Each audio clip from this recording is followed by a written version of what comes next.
Hello student, welcome to poly civil technic. मैं आप लोगों के लिए लैंड सर्वेइंग फर्स्ट के एमसीक्यू क्वेश्चन लाया हूं, जिसके राइटर जिस बुक के ये एमसीक्यू क्वेश्चन है उसके राइटर जो हैं mister dB Gupta and mister Vikram Singh हैं। तो इसमें जो चेन सर्वेइंग जो कि सर्वेइंग का सेकंड चैप्टर है सर्वेइंग फर्स्ट का, तो उसके मैं एमसीक्यू पॉइंट क्वेश्चन लाया हूँ। तो स्टार्ट करते हैं हम लोग।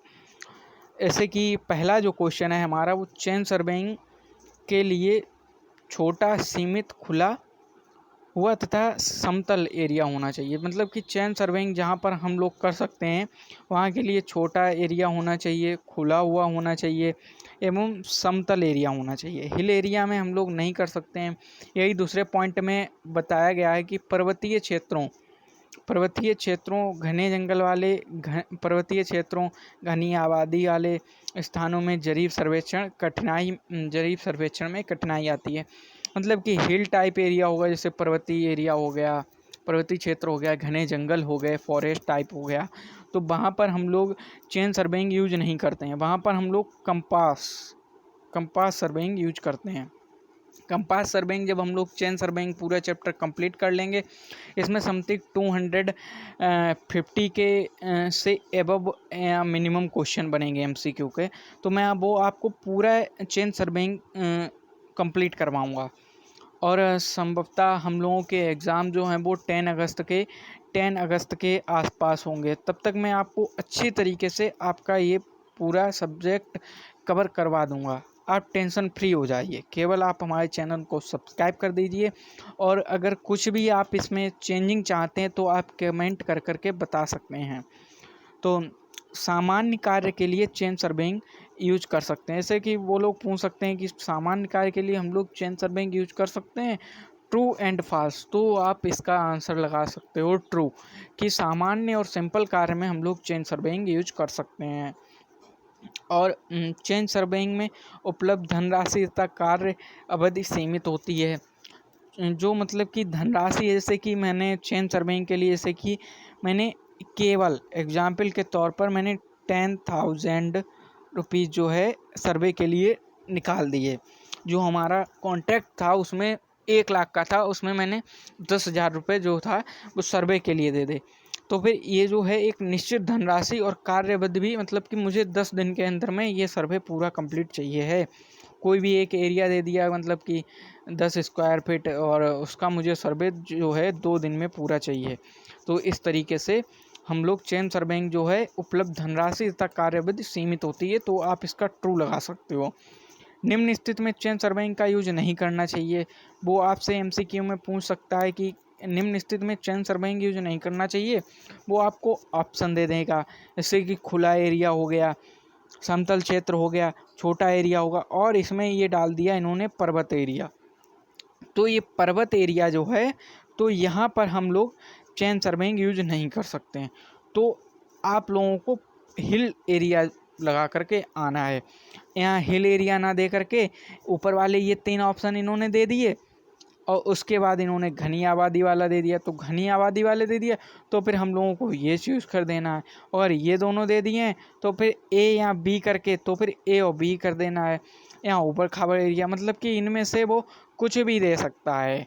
वो आप लोगों के ऊपर डिपेंड है कि आप अपना किस तरीके से माइंड जो है चलाते हैं। और मैं आप लोगों को पूरा ये चैप्टर कंप्लीट कराऊंगा, ये मैं आपको प्रॉमिस करता हूँ। चेन सर्वेइंग कम टाइम में पूर्ण हो जाता है। मतलब कि चेन सर्वेइंग जो है वो अपनी लिमिट एक रहती है, उस लिमिट में कंप्लीट हो जाता है। और चेन सर्वेइंग में कम खर्च होता है, और यह एक मितव्ययी सर्वे के अंतर्गत आता है। मितव्यय, जैसे कि हमने 10,000 रुपये चेन सर्वेइंग के लिए दे दिया, तो वो 10,000 रुपये में ही कंप्लीट हो जाना चाहिए। तो ये एक मितव्ययी सर्वे के अंतर्गत आ जाता है। तो इस तरीके से वो दे देगा कि चेन सर्वेइंग क्या मितव्ययी सर्वे के अंतर्गत आता है, तो फिर आपको ट्रू लगाना है। सर्वेइंग में वर्क को जांचने के लिए, मतलब कि सर्वेइंग में वर्क को जांचने के लिए किस रेखा को हम लोग सर्वे में डालते हैं, तो फिर वो आपको बेस लाइन दे देगा, स्ट्रेट लाइन दे देगा, और वर्क लाइन दे देगा। तो फिर आपको चेक लाइन या टाई लाइन, इनमें से एक को या दोनों हों, तो फिर इन दोनों को हम लोग जो है जांचने के लिए चेन सर्विंग में यूज करते हैं, या तो चेक लाइन या टाई लाइन। ठीक। और जो ये जो नवा क्वेश्चन है अपना, ये तो बहुत ही सिंपल है। जैसे कि ये पूछा गया कि आरेखण कार्य को नक्शे पर सेटिंग करने के लिए हम लोग कौन से एरिया मतलब कि नक्शे में प्रदर्शित करते हैं। तो कोई भी मैप हो वर्ल्ड का, उसमें जो नॉर्थ डायरेक्शन जो होता है वो हमेशा जो होता है वो ऊपर की तरफ होता है, नॉर्थ। वो जो होता है ऊपर की तरफ होता है नॉर्थ, और नीचे की तरफ सिंपली है साउथ हो जाएगा, नीचे की तरफ सिंपली साउथ हो जाएगा। और अगर आपको नहीं याद है कि इधर ये होगा ईस्ट, उधर होगा ईस्ट, तो इधर होगा ईस्ट या इधर होगा ईस्ट, तो फिर सिंपल है, जो पश्चिम बंगाल है वेस्ट बंगाल, तो फिर वेस्ट बंगाल जो है वो भारत के नक्शे में इधर साइड है वेस्ट बंगाल। तो वेस्ट बंगाल या फिर बंगाल की खाड़ी, आपने नक्शा देखा होगा 9th 10th क्लास में, तो फिर बंगाल की खाड़ी जो है वो वेस्ट बंगाल, तो फिर वेस्ट अपना जो है इधर हो जाएगा और वेस्ट के अपोजिट हो जाएगा ईस्ट। तो फिर इस तरीके से मैप में जो होता है नॉर्थ डायरेक्शन होता है ऊपर साइड, साउथ होता है नीचे तरफ, और जो वेस्ट होता है वो राइट हैंड होता है, और ईस्ट होता है वो होता है लेफ्ट हैंड। तो इस तरीके से आप लोग सिंपल तरीके से, अगर पूछा जाए कि मैप में नॉर्थ डायरेक्शन किधर साइड प्रदर्शित किया जाता है, तो फिर वो होता है टॉप रोप पे। तो फिर आप लोग कंप्लीटली ये 9 क्वेश्चन है, तो 9 क्वेश्चन आप लोग, ये फर्स्ट पेज है 9 क्वेश्चन का, तो ये 9 क्वेश्चन आप लोग नोट कर लेना, नहीं तो इसका पूरे का मैं स्क्रीनशॉट आप ले लेना। ठीक है, तो स्क्रीनशॉट आप ले सकते हो, इतने पूरे का स्क्रीनशॉट ले लेना, ऊपर साइड आप वीडियो बैक करके स्क्रीनशॉट ले सकते हो। ये जो है सेकंड पेज है। और आप लोगों को ऐसा लगे कि ये इंटरनेट क्वेश्चन है, तो इंटरनेट क्वेश्चन नहीं है, ये मैंने खुद ही नोट्स तैयार किए हैं, उस नोट्स को मैं आप लोगों को ये पढ़ा रहा हूँ। तो जैसे कि 10 क्वेश्चन है ये हमारा, कि खसके मतलब कि ऑफसेट, खसके को इंग्लिश में ऑफसेट कहते हैं। तो खसके ऑफसेट जरीब दिशा के समकोण, मतलब कि खसके जो हैं वो जरीब दिशा में किस डिग्री पर डाले जाते हैं। खसके जो हैं वो जरीब में, जरीब सर्वेइंग में मतलब कि किस डायरेक्शन में डाले जाते हैं। तो आप लोग समकोण या 90 डिग्री उन लोगों ने ऑप्शन दे रखा होगा, या 30 डिग्री होगा, या ओनली डिग्री ही दे रखा होगा उन्होंने, जैसे कि 90 डिग्री हो गया, 20 डिग्री हो गया, 30 डिग्री हो गया, 40 डिग्री हो गया, उन लोगों ने ऑप्शन आप लोगों को दे रखा है। तो फिर आप लोगों को जो है पॉइंट, जो मैं आप लोगों को समझाने की कोशिश कर रहा हूँ कि मैं ये पॉइंटदार क्वेश्चन मैंने बनाए हैं, तो इसमें जो पॉइंट है वो आपको 90 डिग्री, नहीं तो जैसे कि समकोण हो गया उन लोगों ने ऑप्शन में दे दिया, न्यून कोण हो गया, और अधिक कोण हो गया 120 डिग्री, मतलब कि इस टाइप से दे रखे होंगे। तो फिर आप लोगों को जो लगाना है वो समकोण या 90 डिग्री लगाना है। और जैसे कि आगे इन लोगों ने बता रखा है कि जरीब रेखा से कोई बिंदु एक जरीब अथवा फीते की लंबाई से अधिक नहीं होना चाहिए, कि उन लोगों ने दे रखा कि जरीब रेखा है, तो वो जो बिंदु है वो जो है कि उसकी जो लंबाई होती है एक जरीब या फीते की लंबाई के बराबर रहती है, एक जो रेखा की लंबाई होती है।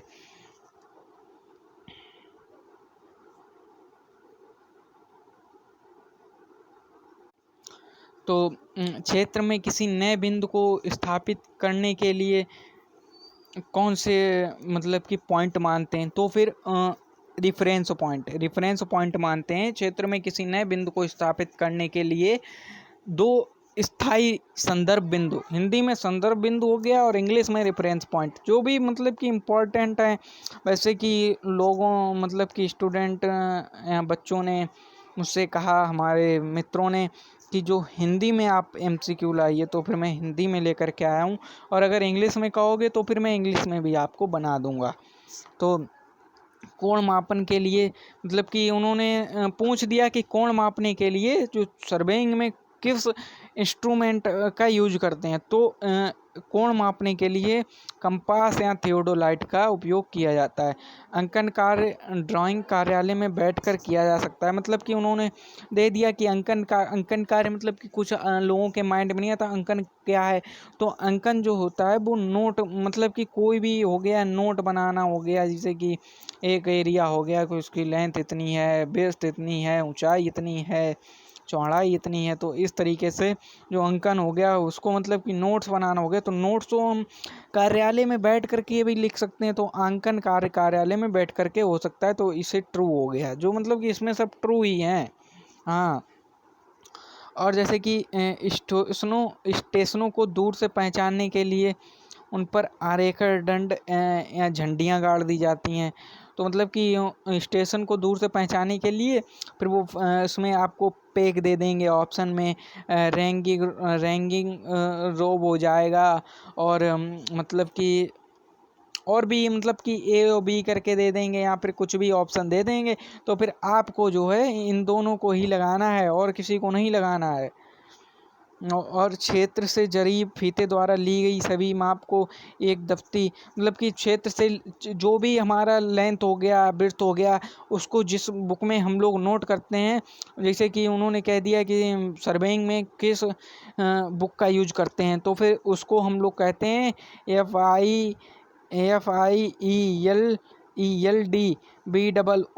BOOK, उसको कहते हैं फील्ड बुक।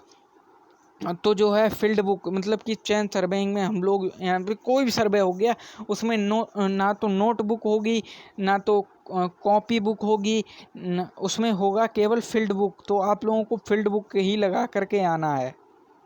तो जो जैसे मतलब कि क्षेत्र से अब मैं आप लोगों को समझाऊंगा नहीं, सीधी बात है, मैं आप लोगों को समझाऊंगा नहीं।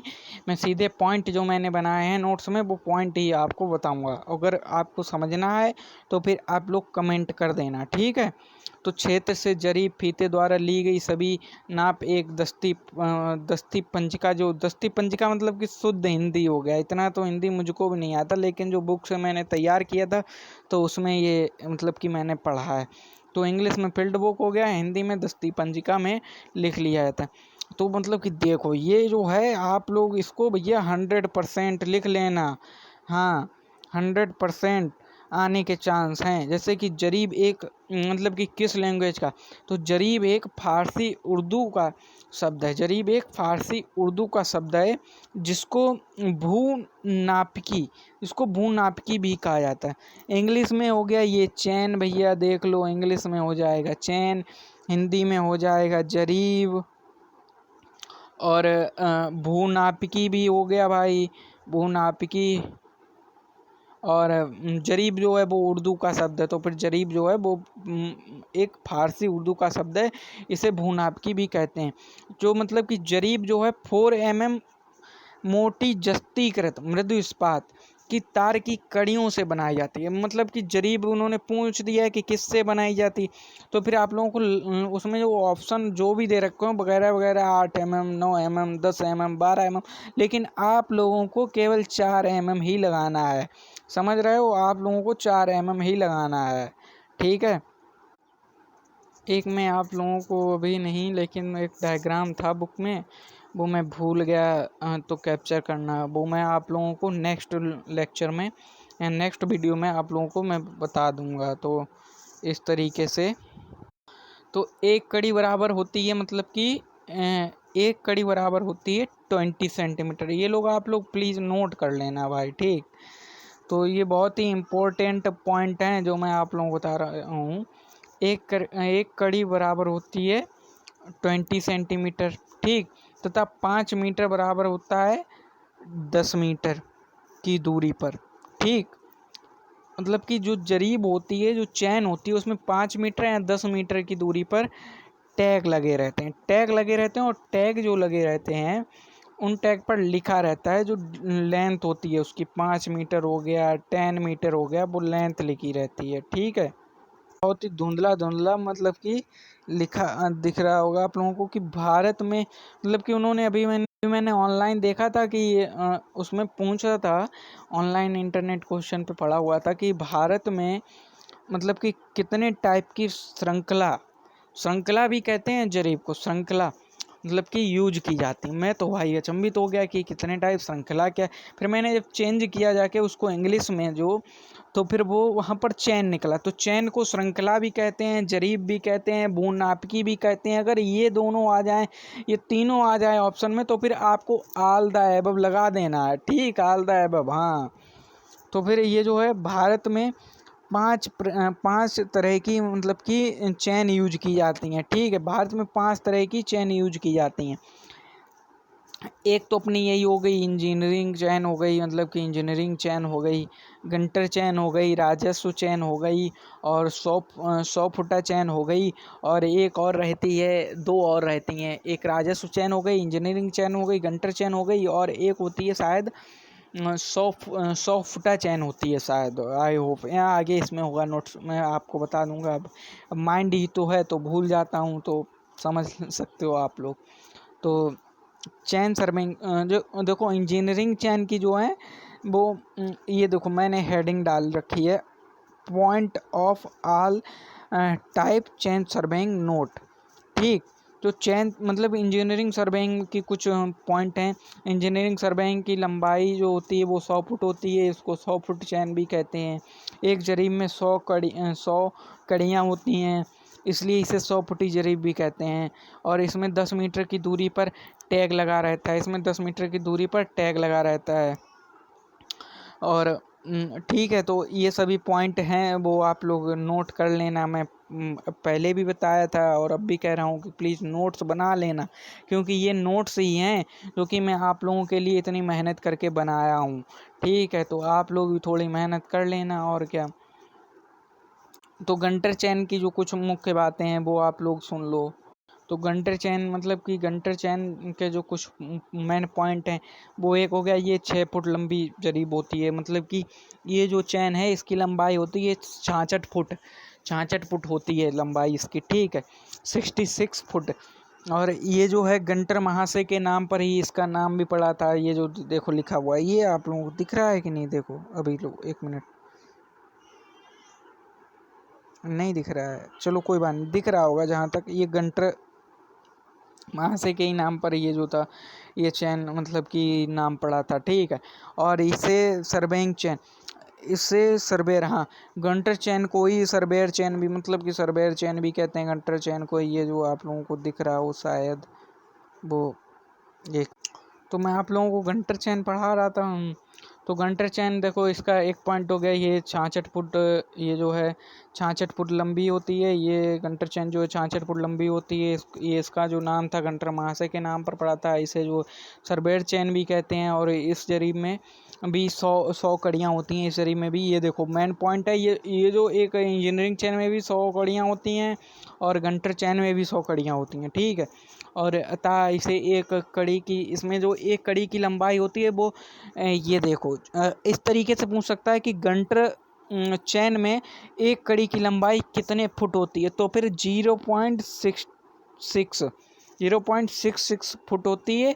अथवा करके ये देखो, अथवा करके लिखा है कि 7.92 इंच, मतलब कि फुट में दे तो फिर ध्यान रखना आप लोग, फुट में पूछ रहा है कि इंच में पूछ रहा है। अगर फुट में पूछे तो फिर 0.66 फुट, और अगर इंच में पूछे तो फिर 7.92 इंच, ठीक है। और ये देखो मैं ये थोड़ा लिख दिया था मैं, मतलब कि ध्यान बना रहा है कि इस तरीके से, मतलब कि आपसे पूछ सकता है कि एक एकड़, ये एक बना हुआ है यहाँ पर, ठीक है। 1 एकड़ बराबर होता है 4840 वर्ग। 1 एकड़ बराबर होता है 4840 वर्ग। ये देखो ये 2 चैन हो गई, एक इंजीनियरिंग चैन हो गई और एक गंटर चैन हो गई। अब ये हो गई रिवेन्यू चैन, मतलब कि राजस्व चैन, मतलब कि राजस्व चैन समझ रहे हो आप लोग। राजस्व चैन, राजस्व चैन क्या होती, राजस्व चैन जो मतलब कि राजगीर या मिस्त्री जो यूज करते हैं उसको राजस्व चैन कहते हैं, ठीक है। राजस्व चैन, उसको जो है राजस्व चैन कहते हैं। तो राजस्व चयन मतलब कि इसे पटवारी चयन, मतलब कि राजस्व, जो राजस्व चयन होती है उसको वही चयन पटवारी चयन होती है। ये फसलों की क्षेत्र तथा खेत की सीमाएं निर्धारित करने के काम आती है। अगर जिसे उसमें पूछ दे कि फसलों की क्षेत्र तथा खेतों की सीमाएं निर्धारित करने के लिए किस चयन का यूज किया जाता है कि, और वो आपको ऑप्शन दे दे राजस्व चयन, इंजीनियरिंग चयन, गंटर चयन या फिर नॉन, मतलब कि आल द अबव या कुछ भी नॉन करके दे दे, तो फिर आपको जो है राजस्व चयन लगा देना कि ये जो है खेतों की सीमाएं निर्धारित करने, फसलों के क्षेत्रफल के लिए जो यूज होता है। और राजस्व जरीब होती है ये 66 फुट, अरे सॉरी, ये जो होती है 33 फुट, ये देखो 33 फुट जो होती है लंबी होती है राजस्व चयन, और इसमें कुल 16 कड़ियाँ होती हैं। मतलब कि ये भी पूछ सकता है कि राजस्व चयन में कितनी कड़ियाँ होती हैं, तो फिर इसमें जो होती हैं 16, इसमें होती हैं 16 कड़ियाँ होती हैं। तो अतः प्रत्येक कड़ी जो होती है, प्रत्येक कड़ी 2 सही 1/16 फुट होती है। मतलब कि प्रत्येक, मतलब एक कड़ी की जो लंबाई है वो है 2 सही 1/16, समझ रहे हो? 2 सही 1/16 होती है जो कड़ी की लंबाई होती है, वो 2 सही 1/16 होती है। और यहाँ तक समथिंग अबाउट ये जो मैंने था पॉइंट बना दिए थे, जो पॉइंट बना दिए थे, देखो ये जो पॉइंट बना दिए थे, तो इस चक्कर में फिर आप लोगों से मुलाकात होगी नेक्स्ट लेक्चर में, क्योंकि लेक्चर बहुत लंबा होता जा रहा है ये। तो फिर नेक्स्ट वीडियो में मिलेंगे। अगर आपको हमारे क्वेश्चन अच्छे लगें, और ये मैंने किसी भी साइट से नहीं निकाले हैं, आप लोग देख रहे होगे ये जो नोट्स बना हुआ है, ये देख लो आप लोग, ये नोट्स मैंने बनाया है मतलब कि आप लोगों को पढ़ाने के लिए। वैसे मेरे किसी काम का तो वैसे है, खैर काम की तो हर चीज़ होती है। तो ठीक है। तो फ्रेंड्स, अगर वीडियो आपको अच्छा लगा हो तो लाइक करना, और अपने आपके जो सिविल ब्रांच के जो स्टूडेंट हैं, सिविल ब्रांच कोड अगर नहीं पता है तो फिर मैं आपको बता दूं, जो 322 कोड के लिए, जहां तक ये ज़्यादा इम्पोर्टेंट सब्जेक्ट है, अदर भी ब्रांचों के लिए शायद कम होगा। तो इस चक्कर में आप लोग चैनल को लाइक कर देना, सब्सक्राइब कर देना, और वीडियो शेयर कर देना, और कमेंट करके बताना कि आपको अगर कोई भी चेंजमेंट चाहिए, कि एमसीक्यू टाइप से ही क्वेश्चन चाहिए, तो फिर मैं आपको वही उपलब्ध करा दूंगा। थैंक यू फ्रेंड्स, और चैनल को लाइक सब्सक्राइब कर देना प्लीज़।